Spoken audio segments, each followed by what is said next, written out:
E aí, galera, tudo bem com vocês? Tudo na paz?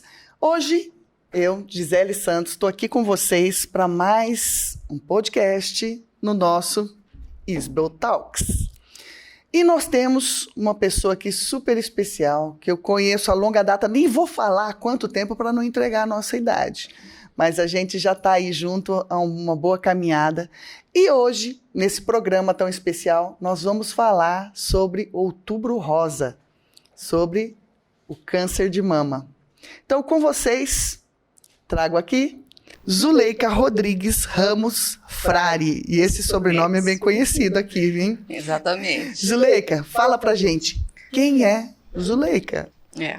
Bom, a Zuleika é esposa, é mãe, filha, profissional e também atuo na igreja, né, há alguns anos, hoje mais só papel de esposa de pastor, mas acho que é isso, né? Mas são várias funções. Onde você trabalha, Zuleika? Eu trabalho no Hospital Universitário de Londrina e trabalho há 32 anos lá. A sua filha Alana está com quantos anos? A Alana já está com 16 anos. Nossa, o tempo passa, gente. Aqui hoje a nossa prioridade, a gente fala muito sobre a questão do Outubro Rosa, a gente conversa sobre prevenção, que é extremamente importante. Mas além de falar de prevenção, eu queria o quê? A gente ter essa conversa sobre o câncer de mama, né? E você foi diagnosticada com câncer de mama. O seu diagnóstico foi em 2013. Isso. Né? E como que foi? Né? Através de exames de rotina no médico, foi em autoexame? Como é que foi esse processo? O meu foi exame de rotina. Eu fui fazer exames de prevenções. Eu sempre fiz, fui sempre muito cuidadosa com a saúde. E em 2013 eu fiz o exame, marquei, fui fazer os exames. E no exame, na mamografia, apareceu microcalcificações. Aí a ginecologista quis encaminhar para a mastologista, né? Foi aonde daí descobriu.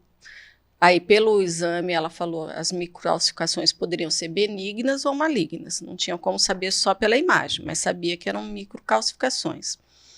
E aí ela me sugeriu que eu poderia fazer um exame de cirurgia diagnóstica, que eles chamam, que é refazer a mamografia com agulhamento, né? E daí determina o campo exatamente onde estão as microcalcificações, e daí você vai direto do exame para o hospital. Aí chega lá no hospital, no centro cirúrgico, você é realizado, é retirado aquele campo que foi demarcado com as agulhas. Então, isso na mamografia que faz? A mamografia faz, porque a mamografia ela vai mostrar onde está a calcificação, né? As microcalcificações, porque são minúsculas. Então, eles enfiam agulhas nesses pontos para delimitar o campo onde a profissional, né, a mastologista, ela vai retirar aquele pedaço mesmo e encaminhar para fazer exame. Eu já fiz mamoplastia redutora. Então, eu peno muito todo ano, até no começo eu entender a lógica, porque assim, todo ano dá grau 3, por exemplo, por causa das calcificações, por causa da cirurgia. Então, se eu não pegar sempre o mesmo laboratório, né, e sempre na mesma médica, sempre vem uma complicação a mais, que é o que aconteceu com o meu último preventivo no ano passado, que pediram um exame à parte. E por que eu estou te falando isso? Porque na mamografia já é extremamente dolorido, né? Então, dói bastante quando a área já é ampla. E fizeram um exame que se colocou tirou aquele que é amplo e colocou um pequenininho para ser mais específico. E já foi muito dolorido. E aí a minha dúvida é o seguinte, em relação à dor, a esse exame que você fez, porque assim a gente está acostumado que a gente tem que fazer mamografia, ultrassom, quer dizer, quando você tem um diagnóstico mais específico, quer dizer, há exames mais específicos e não é tomada anestesia? Na mamografia, não. Quando você está fazendo a mamografia com agulhamento, para delimitar, não tem anestesia. É uma mamografia normal. A diferença é que introduz uma agulha no pó. Enquanto você faz a mamografia, que está lá apertando para delimitar, a profissional, a médica, ela vai, porque ela está vendo a imagem, ela insere a agulha. Aí é espetado, aí você não tem anestesia nenhuma, você sente toda a dor. E quando veio o resultado? Como é que foi? Então, no dia do resultado, como eu fiz o procedimento no centro cirúrgico para retirar, então eu tive que voltar uma semana depois para retirar os pontos, então foi no consultório e daí ela já tinha recebido esse resultado dessa biópsia que foi feito. Aí no consultório, no retorno dela, é que ela daí foi falar, ela começou já falando assim que, infelizmente, ela não tinha uma boa notícia. Ela não precisava completar mais nada. Eu já sabia. Olha, o gato subiu no telhado, você já falou alguma coisa aí. Não... Como ela falou assim, esse momento, para mim, é o pior momento, quando eu tenho que dar uma má notícia. Eu já sabia que a má notícia era Você estava sozinha no consultório? Não. Quando eu fui fazer o exame, daí eu tinha que voltar um retorno, e o Vanderlei estava comigo. Né, ele me acompanhou em todas essas consultas no hospital, ele que ficou comigo. Depois, quando eu fiz as cirurgias, foi ele que ficou em casa. Boa parte das funções coube a ele, né? Antes da gente falar, porque eu achei muito importante isso que você falou, de estar ali, né, com o seu marido junto, eu queria saber como foi escutar a palavra, porque em algum momento ela fala a palavra câncer, né? Como foi você escutar essa palavra? Você tem câncer? Então, no meu caso, ela falou carcinoma, que era o tipo, né? Carcinoma in situ.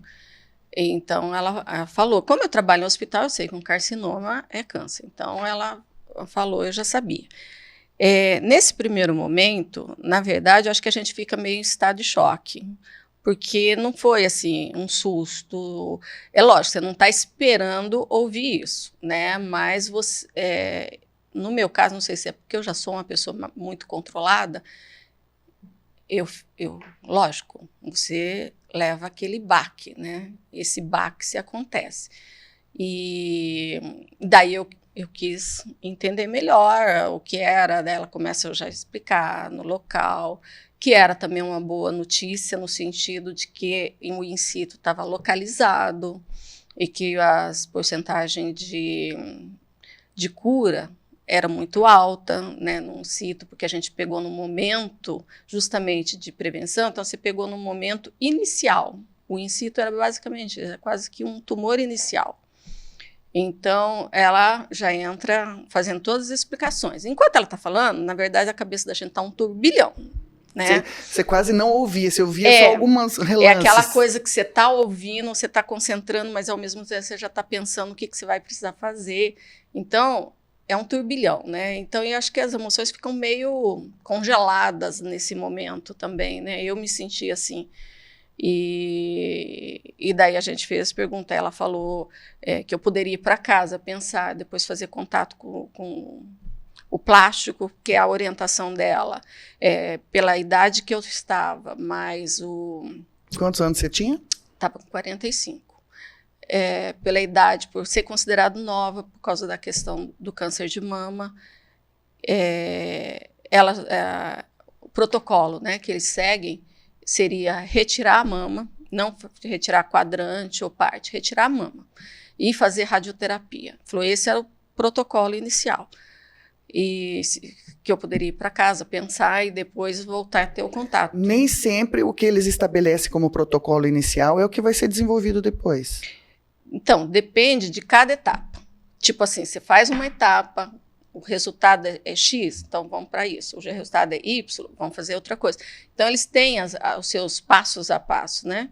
E, por exemplo, era a primeira fala dela, era cirurgia, retirada e rádio. Eu não cheguei na rádio. Por quê? Porque como era in situ, foi feita a retirada, e daí a hora que eles olham o exame, né, a peça que eles falam, as bordas estavam todas livres. Quer dizer, estava localizado o tumor naquela peça, então não tinha possibilidade, vamos dizer, de ramificações terem ficado. Então não fui para a rádio, já foi liberado, então era só cirúrgico, está curado, né? Quando é assim, não precisa tomar nada de medicamento? Nesse caso, eu tomei por quê? Porque quando eu fiz o teste que eles fazem no tumor para ver que tipo de tumor, o que alimenta o tumor, o meu deu hormônio, deu estrogênio. Então, como tinha estrogênio e um pouco progesterona, então o que ela fez? Aí tinha uma medicação que eu ia tomar, e durante 5 a 7 anos, é a indicação, também é parte do protocolo, por ter dado, né, o hormônio. Porque daí a medicação era tamoxifeno na época. Basicamente, ela te induz a um climatério, né? Então você para. Tanto que depois que eu comecei a tomar, poucos meses eu estava como qualquer pessoa, climatério e menopausa. Você encerra ali. E no caso, por exemplo, como é que você como é que você lidou com os seus sentimentos, por exemplo, durante o tratamento e após a cirurgia? O que você fez para dar conta disso? Porque é um turbilhão de emoções que ficam ali, né? Sim. Na verdade, assim, o período, para mim, emocional mais difícil foi esse primeiro dia. Nesse primeiro momento, houve esse congelamento das minhas emoções. Eu estava ouvindo o que eu precisava fazer, tomando decisões, então eu estava focado nisso. É como se o meu racional é que tivesse mais ativo. O que eu precisava fazer, o que tinha que ser feito. Já tomei as decisões, falei que não, que eu ia fazer a retirada, que já podia marcar a cirurgia. Eu já fui tomando... Isso porque você é uma pessoa mais objetiva e mais racional, né? Aí eu já fui tomando todas as decisões, ela já me deu nome de cirurgiões plásticos, porque ela falou que daí dava para fazer a reconstrução no mesmo procedimento. Então, daí eu já fui atrás para marcar o cirurgião plástico e liguei para marcar, agendei à tarde, mas daí eu saí, isso era perto do horário do almoço, que eu saí do consultório dela, eu e o Vanderlei, e eu tinha que buscar a Lana, que estava com a minha sogra. Nós tínhamos deixado lá para eu ir na consulta. Ela foi ficando a par de todo o processo ou vocês não entraram em detalhe porque ela era pequena? Ela tinha 6 anos na época. Eu falei para ela que eu estava com um tumorzinho e a mamãe tinha que fazer a cirurgia. Então ela sabia. Ela sabia que eu ia para o hospital, que eu tinha que fazer um procedimento. Depois ela me viu com não só os curativos, mas dreno, porque eu fiquei com vários drenos pendurados. Então eu brincava que era o meu cachorrinho, né? Então para ela foi natural. Até então foi tudo assim, era diferente, mas era natural. Não foi nada que chocou ela, né? Quanto tempo foi entre o início do diagnóstico até o final do tratamento, então? Porque teve várias fases. Nesse, por exemplo, você fez o tratamento, fez a cirurgia? Então, essa primeira fase, como teve cirurgia e já teve eu fiz teve o diagnóstico, a gente já agendou a cirurgia, teve uns 10 dias. Isso tudo pelo plano, né? Pelo plano de saúde, né? E já agendou, foi o tempo de correr a documentação, eu já nem voltei a trabalhar, já fiquei afastada e fui para a cirurgia. Depois da cirurgia, fez a cirurgia num dia, no outro dia já fui para casa. E daí foi mais uns 10 dias para tirar os drenos.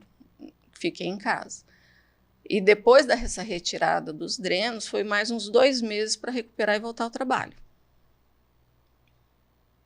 Gente, isso ela está contando... A gente ri porque fala assim que graças a Deus ela está aqui. Isso é o primeiro diagnóstico. Agora, isso foi 2013, primeiro diagnóstico. Só que você teve um segundo diagnóstico, né, Zuleika? A questão das emoções que a gente deu, porque a questão da emoção, do impacto emocional, tem mais no primeiro. No segundo diagnóstico, na verdade, eu não tive. A minha reação foi natural. Aí você falou, já enfrentei a primeira vez e agora vou enfrentar a segunda. Mas porque tem toda uma história do princípio. Porque, como eu te falei, eu fui para casa.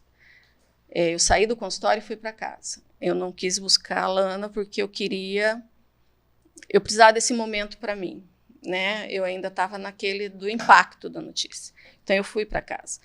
Quando eu cheguei em casa, eu falo assim que parece assim que daí foi o choque de realidade. Aí é que caiu a ficha, veio todas as emoções de uma vez, né? Aquela coisa de você quase que sentir que você vai desmoronar, que você não vai dar conta. Aí essa fase eu passei ali, a hora que eu cheguei em casa. E você é do tipo que chora, ou não? Assim, eu acho que não sou uma pessoa assim dura que não chora. Eu choro, né? Então, nesse momento, eu desabei, eu chorei, eu senti toda a dor, né? E o Vanderlei chorou comigo, a gente chorou junto. Então, foi um momento ali nosso, por isso que eu quis ir para casa, eu precisava desse momento. E eu lembro que depois que a gente teve esse momento nosso, aí ele foi responder essa chamada, porque daí o pessoal que sabia da igreja, família, que eu ia, que eu tinha feito exame, que eu estava esperando o resultado, aí começam a ligar, né? Porque você não dá retorno, o povo começa a ligar. E aí eu falei para ele que eu não queria conversar com ninguém, né? Porque eu precisava desse momento estar só comigo e com Deus. E foi o que eu fiz. Eu comecei a orar. Mas não era uma oração porque não tinha força assim, eu vou lá fazer oração. Não, era um conversar com Deus, era um desabafar com Deus. Era igual se eu tivesse sentado numa mesa desabafando e contando tudo, a dor que eu estava sentindo. Aquela dor do peito, a minha tristeza, o meu medo de não ver minha filha crescer, de não poder estar com ela no crescimento, nas fases dela, de não fazer parte disso, de não ter um futuro. Então, esse momento de você olhar e não ver um futuro é um momento extremamente doloroso. E foi. Então, foi um momento em que foi um desabafo meu com Deus. Me diz uma coisa, Zuleika, pensando assim, porque a tendência da gente, quando algo acontece com uma pessoa que a gente gosta muito, que a gente ama, é de querer se prontificar, de dizer que tá, né, que nós estamos ali. O que pessoas, por exemplo, que nem elas ficaram tentando ligar, falar, o que as pessoas podem fazer quando um ente que a gente ama, um amigo, um familiar que a gente ama muito, recebe esse diagnóstico? A gente manda só mensagem, diz, tô aqui para qualquer coisa, a gente evita de ficar ligando porque é o momento da pessoa. Eu acho que é um momento bastante pessoal, né? Porque cada um... As pessoas não são iguais, elas não têm os mesmos sentimentos, não sente igual. Tem aquela pessoa que vai querer, talvez, se sentir acolhida, as pessoas estarem ali e tal. Mas eu, nesse momento, não sei se é porque eu sou uma pessoa reservada, eu precisava disso, porque, na verdade, assim, nesse momento, o que eu precisava? Eu precisava ouvir de Deus, que ia ficar tudo bem. Meu marido já tinha falado que ia ficar tudo bem, a médica já tinha falado que ia ficar tudo bem. Eu sabia que com quem eu conversasse ia falar, eu estou orando, vai ficar tudo bem. E eram as mensagens que chegavam. Quando ele falava, fulano ligou, eu falei, eles estão orando, lá, vão acionar a igreja. Era a igreja para o Brasil inteiro, até do exterior, amigos que estavam no exterior. Eu nem sei como chegou a notícia para eles, eles começaram a ligar, era dos Estados Unidos, era da Europa. Era assim, espalhou rapidamente a informação, porque acho que um foi passando para o outro, um que sabia já passava e informava o outro, e as notícias chegavam, vamos orar, a igreja, já estou avisando a igreja, nós temos um grupo de oração. Então, isso era reconfortante, isso te dava, assim, nesse momento, aquela segurança, aquele amparo. Para mim, isso já serviu. Eu não precisava estar ali com pessoas falando para mim, porque esse falar... Eu já tinha passado por outros processos de doenças crônicas, né? E o fato, as pessoas, às vezes elas falam, mas elas querem detalhes. E é nesse momento que você não quer falar. Porque cada vez que você fala, você revive. E você revive o quê? A dor. Todo o sentimento, todo aquele sofrimento, você revive. Então, é como se a pessoa fizesse você reviver cada vez que alguém pergunta e quer detalhe, que você reviva a sua dor. Isso é horrível. Entendeu? Por isso eu quis me proteger nesse sentido, porque eu já tinha tido experiências no passado que não foram positivas. E eu quis me proteger, me preservando de ter que ficar revivendo a dor, porque aquele momento, aquela dor, era horrível. Era demais doloroso. E você ter que falar aquilo a todo momento, cada um que ligasse, se eu tivesse que falar e contar em detalhes, eu não ia dar conta. Por isso que no primeiro momento eu já falei, Vanderlei, você conversa. E eu me preservei e fui falar com Deus. porque eu queria falar com ele. Era com ele que eu queria ouvir. Então, aí você falou que queria ouvir de Deus. E nesse tempo que você, não só em um momento do impacto inicial, mas eu acredito que momentos depois você passou ainda nessa ênfase de ficar, né, nesse dialogar com Deus, né, de estar ali no ombro desabafando com ele. Ele confirmou isso para você? Ou ele falou, espera, espera em mim? Foi. Eu falo para o Vanderlei que eu tive câncer por poucas horas, porque eu falo que eu tive a cura no mesmo dia, né? E daí eu tomei uma decisão, porque foi assim, enquanto eu orava, desabafava, eu relembrava as promessas de Deus para mim, que está na palavra, que é para todos nós. Então, dele ser fortaleza, dele ser meu refúgio, eram coisas que eu falava, eu orava e eu conversava com ele da minha dor, não sei o quê, e me refugiava nisso, e buscava esse socorro, e buscava essa proteção.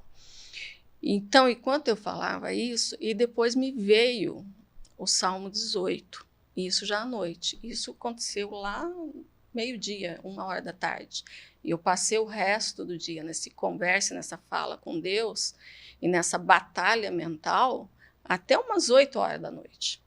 Aí foi quando veio o Salmo 18. Aí eu fui ler o Salmo 18, porque foi muito forte o impacto do Salmo 18. Eu fui ler, a hora que eu comecei a ler, o início do Salmo 18 era a minha fala para ele, enquanto eu desabafava, dele ser meu refúgio, dele ser minha fortaleza, que era um Salmo de Davi, que estava naquele momento também. E eu li aquele salmo, e conforme eu ia lendo, era como se eu fosse tendo aquele refrigério, aquela calma. E quando eu cheguei, acho que lá para o verso 18, 19, eu sentia a cura dele. Eu já não tinha mais aquela dor, eu já não tinha mais aquela angústia, eu já não tinha mais o medo, que o medo era horrível. Eu não tinha mais nada daquilo, era como se Deus tivesse tirado enquanto eu lia. Cada versículo e aquilo ia avançando, era como se Deus tivesse... Cada versículo é como se ele fosse uma resposta dele para mim, era exatamente essa. Quando eu cheguei na resposta, que tem um dos versos 18, que fala claramente que aquilo não era para a morte, ali encerrou. E esse diagnóstico foi na mesma mama? Esse foi um tumor que surgiu? Mesma mão. Então, da 3 nós vamos falar depois. Para deixar o pessoal, né? Então, esse diagnóstico foi na mesma mama? Sim. E qual foi o procedimento agora? Porque o primeiro tinha sido só alguns... como que é a expressão mesmo que você falou? Calcificados? Microcalcificações. O primeiro foi microcalcificações. No segundo, já foi um tumor? Sim. Quando foi... Aí passou, fiz esse tratamento, recuperei, voltei a trabalhar. Quando passou 1 ano e meio depois, porque daí assim, a cada 6 meses eu voltava, fazia toda a bateria de exame, mamografia, ultrassom, fazia tudo novamente, a cada 6 meses. Quando deu mais ou menos 1 ano e 8 meses depois da cirurgia, no final de 2014, eu senti que havia aí eu senti que era um carocinho, assim, como se fosse uma bolinha. Aí já estava para voltar, voltei na mastologista e ela examinou e falou, vamos já fazer os exames. Aí quando eu fiz os exames, mostrou realmente, só que aquilo lá também estava bem na cicatriz, como se tivesse um fio ali, de um ponto. Então, ficava aquela coisa, pode ser isso, pode ser um ponto. Aí ela falou assim, ó, a gente pode repetir daqui 6 meses e aguardar e ver como que evolui, ou a gente pode fazer a ressonância da mama, que daí era o outro para mostrar com mais clareza o exame. Quando ela te deu essas 2 alternativas, era para você escolher? Ela falou, essas era a opção. Provavelmente é o protocolo, né? Ela falou, a gente pode aguardar daqui 6 meses, refaz os exames e observa se houve modificação nesse ponto, né? Se houve crescimento, essas coisas. E falou, e se eu observasse, eu voltava. Eu falou assim, essa é uma das hipóteses. E a outra a gente pode fazer a ressonância e investigar melhor. Ela falou assim, eu preferia que você fizesse a ressonância. E daí eu falei, não, eu também prefiro do que aguardar 6 meses. Aí a gente fez a ressonância, eu marquei a ressonância de mama e a gente fez a ressonância. Aí quando a gente fez a ressonância, aí mostrou que estava irrigado. Por causa da irrigação, aí ela falou assim, é outro tumor. Aí ela falou, vamos retirar. Daí ela marcou assim, porque como já tinha tirado boa parte, eram basicamente células da mama mesmo, né, do não é gânglios, do mamário, né? Das glândulas mamárias. Mamárias que tinha ficado, que mantém rente à pele, mantém. Então ela falou assim, é provavelmente ali que tá. Então ela falou assim, a gente vai fazer. Só que assim, também foi a mesma coisa. Eu refiz tal, depois novamente voltar no consultório para ver o resultado. E aí eu tinha que voltar para ver o resultado. Aí quando a consultória me ligou, que era para eu ir, porque ela poderia passar o resultado pelo telefone. Ela falou, eu olho e daí te passo. Ela falou que queria que eu fosse no consultório.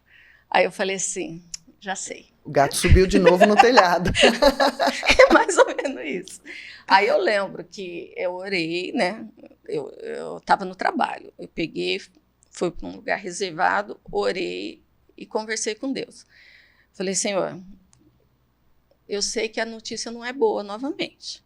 Eu falei assim, só mantenha a mesma paz e alegria que eu tenho sentido até agora, porque naquele dia que eu tive esse retorno de Deus através do Salmo 18, e aquilo foi uma cura mental, eu fiz uma opção. Qual a opção? Eu poderia esperar passar todo o processo, passar 5, 7 anos para a medicina me declarar curada, ou eu poderia aceitar aquela cura de Deus naquela hora. E foi isso que eu fiz. Eu vou viver com uma cura, não vou viver sobre uma espada que eu vou ter. E foi esse, tipo, o meu pacto, né? E eu fiquei nessa forma. Então, para mim, depois daquele dia, eu vivi como se eu não tivesse câncer. Não me interessava que eu estava no tratamento. Para mim, eu não tinha mais. Aí, 1 ano e 8 meses. Quando foi essa minha oração novamente. Eu falo assim, eu estou vivendo a cura. Eu sei que não é essa. Eu sei que o resultado é negativo. Eu sei que o resultado é um câncer. Mas eu vou viver a cura ainda. E eu voltei para o meu setor, eu estava no trabalho, eu peguei a minha Bíblia e fui abrir. Só que a hora que eu fui abrir, ela caiu no 2 Samuel 22. O que é o 2 Samuel 22? Cópia do Salmo 18. Só fechei a Bíblia e agradeci. Já entendi, obrigada, Jesus. Mas eu já tive a minha resposta. E daí eu fui para consulta no outro dia, tal. A médica falou o resultado e que daí eu tinha que fazer, e ela já ia marcar a cirurgia, porque ela queria fazer isso rapidamente, porque daí já não tinha muito tecido. Então, o medo dela era que atingisse um gânglio né, e aí se espalharia mais rápido. Exato. E foi o que ela fez. A gente marcou rápido a cirurgia e eu já fui. E essa cirurgia, ela teve que retirar a parte da mama? Sim, ela retirou o que tinha ficado, aqueles 20%, daí retirou isso, tirou a pele, daí ela falou, eu vou retirar tudo e vou fechar. Ela falou, provavelmente não vai ter espaço para reconstruir, mas o plástico ia estar junto para ver.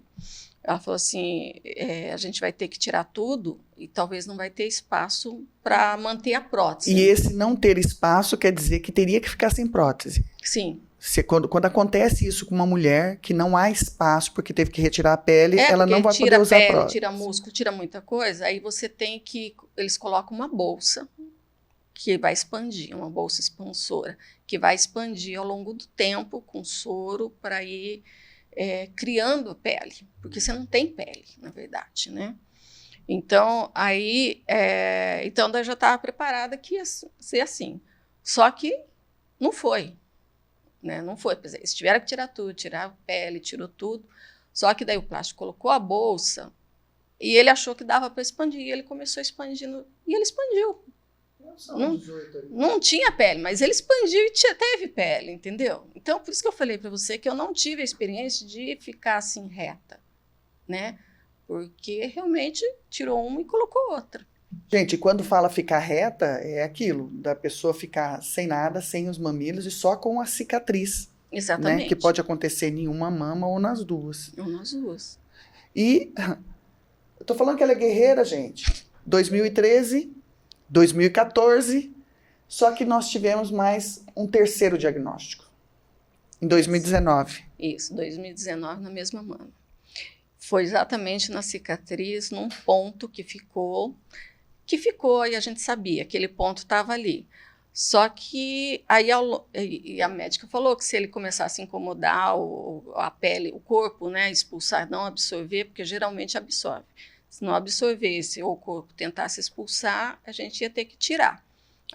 Mas era uma coisa simples, era para tirar um ponto que estava ali que o corpo não absorveu. Só que daí passou o tempo, de 14 até 19, sempre fazendo os exames, e aquilo nunca mudou. Então, a gente deixou quieto. Só que daí, quando chegou em 2019, que estava chegando para eu fazer os exames, eu percebi que começou a alterar o tamanho daquele ponto. Parecia que ele estava ficando maior. Aí eu mostrei para ela, num dos penúltimos retornos, ela falou assim, que também achava que parecia, mas falou assim, pode ser que o corpo está expulsando, né? Ela falou, é perigoso furar a pele, que é um ponto assim, de cirúrgico. E ela falou, você vai ter que ficar atento, se acontecer, a gente vai ter que marcar e refazer isso aí. E daí eu voltei no outro e notei que estava maior, e daí já estava incomodando no meu braço, porque era próximo do braço, então quando eu encostava, eu sentia um incômodo ali que doía. E daí ela falou assim, não, então vamos tirar. Aí vamos fazer o exame, e vamos tirar. Aí eu fiz a biópsia, fiz os exames, mamografia, tudo. E daí aí ela achou suspeito, né, na biópsia. Saiu que havia algumas células malignas. Aí ela falou assim, olha, então provavelmente a gente vai ter que fazer a retirada, porque não tem, só está pele e músculo, né? E provavelmente o plástico vai ter que entrar novamente para retirar. E a gente vai ver o que faz no centro cirúrgico, porque até então ela falou, não sabia, o resultado tinha que ser na hora, o que eles encontrassem, né? E daí foi na cirurgia, eles abriram, retiraram, aí viram que estava sob a pele e acima do músculo. Eles retiraram gânglios, até então não tinham se mexido nos gânglios linfáticos, né, do braço. Retiraram por segurança, para ter certeza de que não tivesse nenhuma metástase, né? Então, tirou ali, porque ali, dessa terceira vez, havia o risco, por falta de tecido, de ser uma metástase daí. Então, de infiltrar e se tornar uma metástase. Então, daí foi feita a retirada da pele, foi feita a raspagem do músculo, e daí, mas resolveram não mexer na prótese. O neoplástico achou que não precisava mexer na prótese, não mexeram, só mexeram nessa parte da cirurgia mesmo. Quando foi fazer essa cirurgia, a prótese continuou lá, então? Continuou. Não foi retirada? Não, porque a prótese ela fica embaixo da musculatura, né? Então, como está mexendo ali na pele, eles não mexeram. Poderia ter que tirar a prótese, por exemplo, se o tanto de pele que precisassem tirar, não ia dar para fechar. Aí ia ter que tirar a prótese para poder fechar, né, a cicatriz e costurar. Mas não precisou. Eles conseguiram fechar, puxar a pele, fechar e manter a prótese. E daí, depois desses exames, é que daí o médico e daí também a minha médica, né, ela conversou com um amigo dela, que era também oncologista e que fazia o tratamento, né, a químio, é ele que é cancerologista, que eles falam, né, que daí fazia todo o tratamento químio. Ela trocou uma ideia com ele, falou, olha, as características não é indicado, mas é a terceira vez, e na mesma região. Aí eles chegaram à conclusão que era para fazer o tratamento completo, para não correr risco. Aí foi onde que eles falaram, então você vai fazer a rádio, vai fazer a química e vai fazer a rádio. Para a gente se cercar. Falou assim, porque até agora nós seguimos o protocolo. E não tinha por que ter outro. Então, falou assim, então, nós vamos seguir tipo assim, tá fora do protocolo, vamos fazer tudo. Normalmente, quando a gente fala que entrou em químio, já vem o estereótipo de que, olha, vai ter queda de cabelo, né? Mas não é todo o tratamento de quimioterapia que perde seu cabelo, né? Não. Além de depender muito da pessoa, depende muito do tipo de tratamento.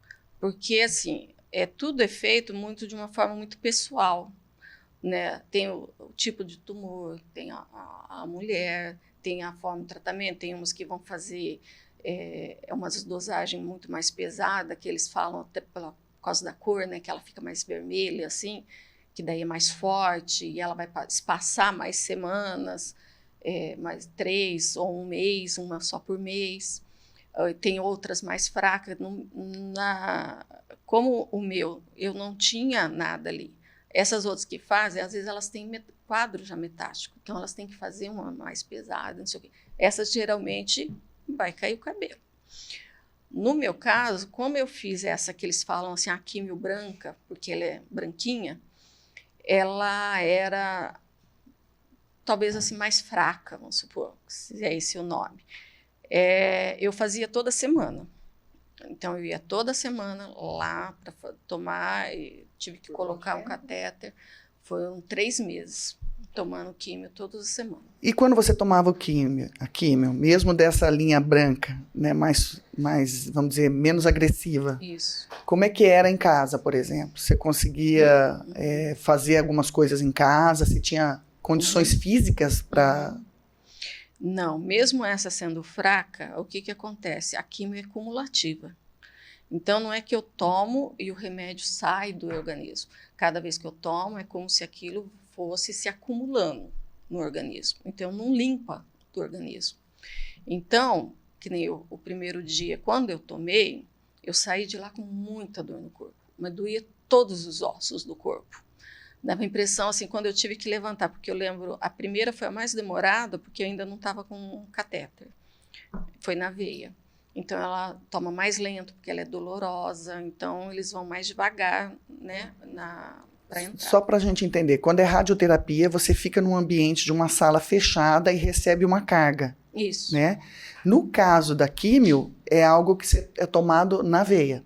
Na veia. E é numa sala de ambulatório, com aquelas cadeiras, vários pacientes, né? Cada um no seu espaço, sentado tomando. Então, é uma sala ampla com muitas pacientes ao mesmo tempo, tomando a medicação, né?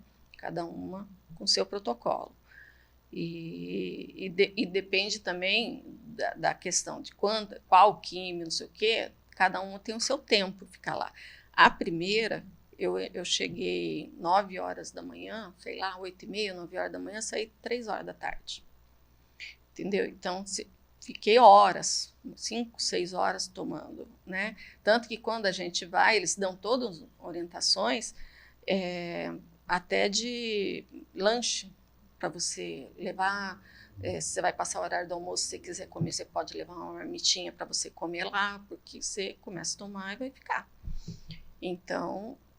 leva algumas pacientes, a família vinha no horário do almoço, já trazia, eu não sentia fome, né? Eu sentia era mais vontade de beber água, então eu levava já a minha garrafinha, já deixava do lado, então você fica se hidratando. E essa primeira vez que foi mais longa, depois com o catéter geralmente é muito mais confortável, né? Você não sente dor, é mais rápido, então facilita, né? Aí era tempo menor, aí dava assim 2h30, 3 horas, eu fazia todo o ciclo, né? E quando termina o tratamento, quando que vai dizer assim que você está curada? Olha, curado, assim, os médicos eles vão ficar sempre acompanhando. O que eles fazem é espaçar, né? Mas assim, a partir do momento que você tira tudo, que você não tem nada, você está curado, você não tem. Então, toda vez que eu fiz a cirurgia, fez os exames, não tinha mais nada, estava limpo, entendeu? E tanto que por isso que quando eu fui fazer o tratamento, eu não tinha mais nada, mas mesmo assim eles queriam para não correr risco de voltar novamente, de ter alguma coisa, de surgir outro, eles preferiram fazer. Mas é como se você tivesse curado, porque se você for fazer qualquer exame, você não tem câncer. Né? Então não tem nada. Agora, nesse processo todo, você teve o Vanderlei ali do seu lado. Uhum. E às vezes tem mulheres que têm maridos, que têm seus filhos, que têm irmãos, né, os filhos. O que você pode me dizer em relação a essa parceria de ter sempre alguém ali? E por que eu estou falando sempre no masculino? Né? Porque, de repente, você pode ter uma filha que vai. Porque eu queria que você falasse agora pra gente da importância desse papel do homem em relação à questão do câncer de mama. Até porque, é uma das coisas que você até falou anteriormente comigo, câncer de mama não é algo que acontece somente com as mulheres. Então vamos começar por aí. Homem também tem câncer de mama. Homem também pode ter, né? Mas é um percentual bem menor do que mulheres, né? 2, 3%, né, dos casos. E a grande maioria realmente é mulher. Mas o homem também corre risco. Então, se sente caroço formando na mama, tem que ficar atento. E no caso dessa parceria dos homens, tanto no processo de prevenção, por que é tão importante, né? Porque as mulheres, geralmente, as pessoas socialmente constroem essa ideia de que a mulher, né, vai estar ali junto com a sua mãe e tal. Mas a sociedade, do jeito que ela vem sendo estruturada hoje, os homens estão muito mais presentes. Sim. Né? E tem que estar. Sim. E aí são todos os homens que estão preparados para essa batalha junto com a mulher? Bom, pela experiência que eu tive, que eu vi lá, né, durante o tratamento, não eram todas as mulheres que tinham seus maridos ou pessoas para acompanhar, né? Uma ou outra tinha alguém, como você falou, né? Às vezes era uma mãe, era uma irmã, a filha, que acompanhava. E uma ou outra que era casada e tinha, raramente, assim, lá durante o tratamento eu via o marido. Era muito pouco. O Vanderlei, ele sempre me acompanhou, de levar. Enquanto você está fazendo a químio, na verdade não fica mais ninguém. Mesmo se você vai com o acompanhante fica lá em outra sala. Você fica sozinha com outras pacientes que estão também tomando a químio lá, né, fazendo o tratamento. Então, era muito pouco, né, os homens que iam, ficavam, ou mesmo que você via que ia para buscar a esposa, né? E mesmo depois a parceria também vai, por exemplo, por em casa. Quando eu chegava, eu não tinha energia, né? Muitas vezes o primeiro dia que eu tomava, eu não conseguia nem dormir, a cabeça ficava muito agitada. Então era como se você fosse dormir e ficasse meio que delirando, então você não dorme, né? Eu ficava assim, esse era no primeiro dia que eu tomava. E daí no outro dia, eu pelo menos acordava, era como se eu não tivesse nada. Falei assim, nossa, acabou. Só que isso era assim, brincar que era para enganar, só para tapear. Porque passava o segundo, terceiro dia, aí é que pegava. Parece que ela tinha um ciclo, e depois assim, de 48 horas, 70 horas, é que daí derrubava. Que daí vinha muita dor. Alguns tinham enjoo, eu não tive enjoo, então você vê como difere de muito. O pessoal costuma falar muito no enjoo.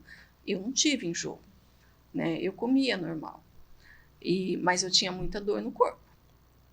Então, só que os médicos já sabem disso, então eles já te dão vários analgésicos que é para você usar, né? E analgésicos já são rápida, né? Então, e o médico falava, estando com dor, toma. Então, eu tomava o tempo todo o analgésico. E mesmo assim, eu sentia, nessas primeiras horas lá, 48, 72 horas, eu falava assim, que o segundo e o terceiro dia, os dias piores, que eu me sentia muito mal, de doer muito o corpo. E daí é onde entra, né? Por exemplo, eu tinha filha para levar na escola, buscar comida. Tinha minha mãe ou minha sogra que vinha mais, foi minha mãe, né? Ela ajudou, ficava mais em casa durante o dia para ajudar.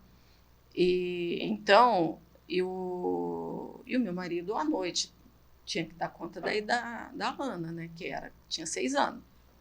De dar janta, de fazer as coisas, de pôr na cama.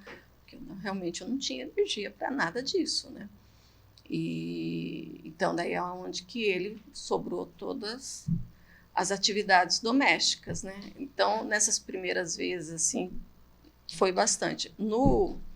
Durante a químio, a gente já, assim, como eu só estava fazendo a químio, eu já tinha recuperado da cirurgia, então eu ficava já sozinha, mas o Vanderlei é que daí assumiu todas as atividades de casa, de fazer a comida todo dia, e de levar filho na escola e realizar tudo, era ele, né? Minha mãe ou minha sogra, quando vinha, elas cuidavam da casa, assim, de limpar, ajudar a lavar uma louça, mas isso, né? Ele é que cozinhava, ele é que se virava com o resto. Ou seja, gente, quando você está lá no altar e fala que seja na saúde ou na doença, a gente tem que estar ciente de que pode acontecer.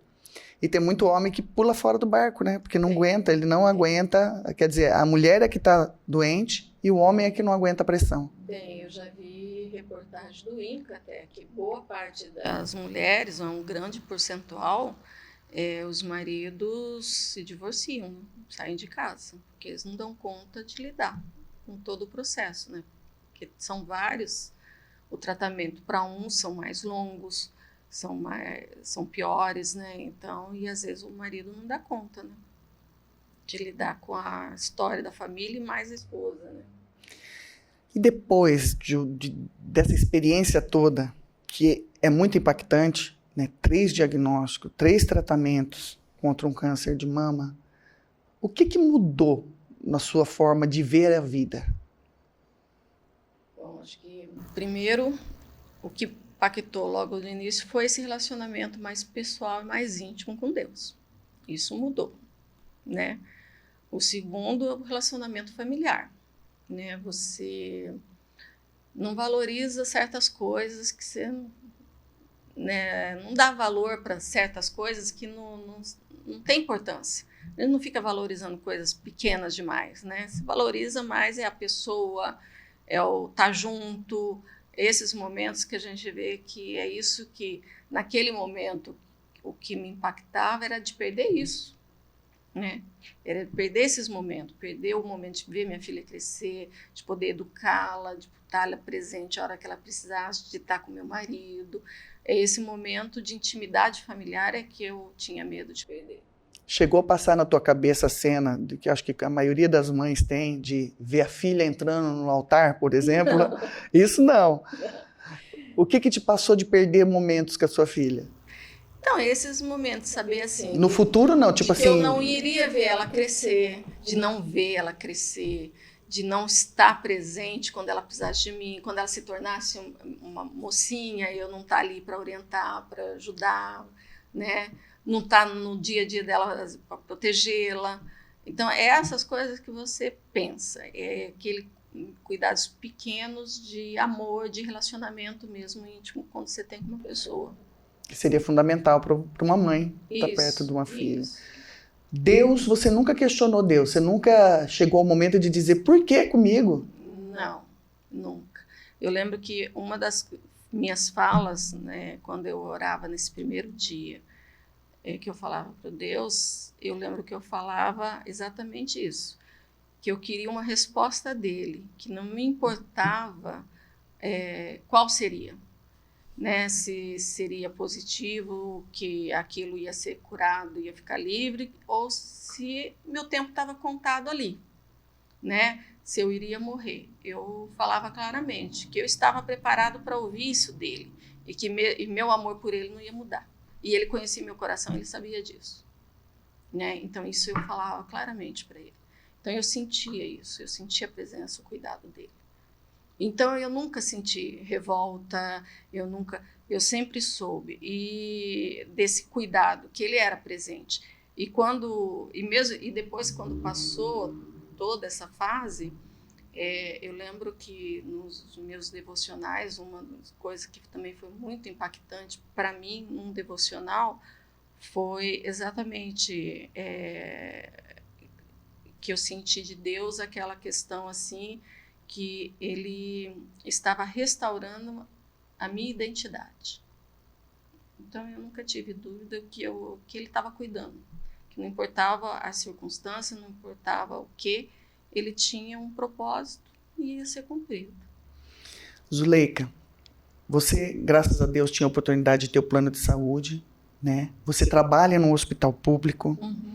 E o índice no Brasil, como é que está? Você tem conhecimento, por exemplo, dessa questão da prevenção das mulheres que estão dependendo do sistema público de saúde? Olha, o que eu vejo de muitas mulheres e até de pessoas mesmo no hospital é essa demora de dar prosseguimento. Apesar de existir lei de que a partir do dia de ter, né, ginecologista, imposto e tudo mais, às vezes não são todos os postos que tem, e que tem uma lei que fala, a partir do momento que a mulher for diagnosticada com câncer de mama ou de útero, tem 60 dias que é para ser providenciada a cirurgia. Eles dão um prazo. E muitas, às vezes, até extrapolam isso. Às vezes até estão com suspeita e precisam de uma mamografia e se demora meses para conseguir a mamografia. Infelizmente, o sistema público falha muito nisso ainda. Né? Quer dizer, muitas vidas podiam ter sido salvas se dentro de um programa de prevenção mais adequada, né, e dentro do tratamento. Eu estava pensando, porque uma das questões, né, gente, quando a gente fala é do toque, né, do autoexame. Mas nós não somos ensinados, né, a gente não fala com isso com os filhos, com as filhas, para fazer o autoexame. A gente não ensina, não é algo que você chega para sua filha e fala, olha, é assim que tem que fazer, palpa. Então, educar, por exemplo, a gente vive ouvindo falar sobre isso, mas a gente não vive isso. Nós não ensinamos e não fomos ensinados, né? E isso está muito ligado com essa questão nossa do nosso próprio corpo, né? Exato. Só que hoje, eu acho assim, as campanhas, a quantidade de campanhas que tem, e os próprios mastologistas, ginecologistas, eles orientam, né, essa questão, né, do toque. Eu já vi várias vezes na própria televisão, principalmente quando chegou o Outubro Rosa, você vê que fala muito isso.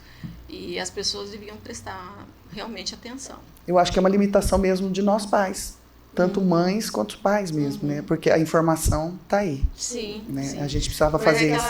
Coisa, as pessoas nunca esperam que vai acontecer com ela, que ela vai precisar. Gente, que troca de experiência, que coisa linda que você passou. Né? Vários momentos aqui eu vi você ainda se emocionando quando fala disso. Principalmente quando toca no aspecto familiar. Exato. E é de se emocionar mesmo, porque todo esse processo que você passou, ter essa experiência tão íntima com Deus, né, é algo que a gente tem que valorizar muito. Então, gente, só lembrando, para quem não sabe, Outubro Rosa começou lá pela década de 90 nos Estados Unidos, onde eles faziam algumas campanhas em alguns estados, né, de forma assim muito isolada. Em 91 foi quando o símbolo do cor-de-rosa começou a fazer parte. E para vocês terem uma ideia, somente em 2002 é que no Brasil teve o primeiro ato relacionado à questão, né, do câncer de mama e do Outubro Rosa. E depois começou toda essa divulgação. Nós temos várias cores que estipulam os meses, né, porque é uma forma das pessoas fazerem analogia. Então, o Outubro Rosa, que ele não fique vinculado só à mulher, né, que o homem também entenda da questão da prevenção, mas também desse companheirismo. E queria deixar aqui para você finalizar a sua fala, o que você quiser dizer agora, para a gente poder estar encerrando. Agora deu branco. Dá para você falar dessa questão, né? Porque tudo que você passou é forte, né? Então, olha, eu acho assim, o que eu mais aprendi nessa fase foi a grande batalha mental que a gente sofre. E isso afeta demais as emoções, né? E uma técnica que eu usava muito quando vinha toda os pensamentos, porque a cabeça da gente não para, né? Ela fica pensando o tempo, e só pensa coisa ruim. Então, uma coisa que eu, mesmo depois de que eu estava vivendo aquele momento de restauração da minha mente, vinham os pensamentos, mas eu imediatamente começava a falar com Deus. Aí eu coloquei isso quase como uma disciplina. O pensamento vinha, eu levava aquele pensamento ruim, seja de medo, seja de ansiedade, eu levava para Deus e falava para Ele, olha, estou sentindo isso, que não sei, eu começava a falar com Ele. E aquilo voltava àquele estado sem ansiedade, estado de paz. Então, isso eu fazia constantemente, assim, não deixava aquela coisa, aquele pensamento se apossar. Ele vinha, eu já começava a falar, apresentar ele para Deus. Foi uma técnica que eu fiz e assim, que eu vi que realmente deu resultado. Com o tempo, eu já nem fazia isso com tanta frequência, porque os pensamentos já não vinham tanto. E era a mesma coisa também, quando a gente vai fazer os exames, é lógico que você fica ansiosa. Eu já falava com Deus. Então, esse falar constante, o que eu estou sentindo, me ajudava. E tanto que, por causa disso, eu comecei a estudar muito a questão da mente, dos pensamentos. E eu descobri um livro que chama Batalha Mental, que é excelente. Quem quiser ir atrás, da Joyce Meyer, é muito bom. Trabalha muito isso e você vê o quanto que a gente fica suscetível mesmo a pensamentos ruins, né? E ouvir, focar em coisas ruins. Então, isso me ajudava a manter o foco, não deixar minha mente devagar, entendeu? Então, isso ajuda bastante. Isso foi, acho que o principal que me fez manter aquela paz que Deus restaurou. Que bom. Zuleika, queria te agradecer muito, muito, muito. Não está dando para chegar tão pertinho, gente, por causa do microfone. Mas olha, tá na frente. Deus abençoe e muito obrigada por estar aqui com a gente no nosso Isabel Talks. Eu que agradeço. Gente, até mais, hein? Tchau, tchau.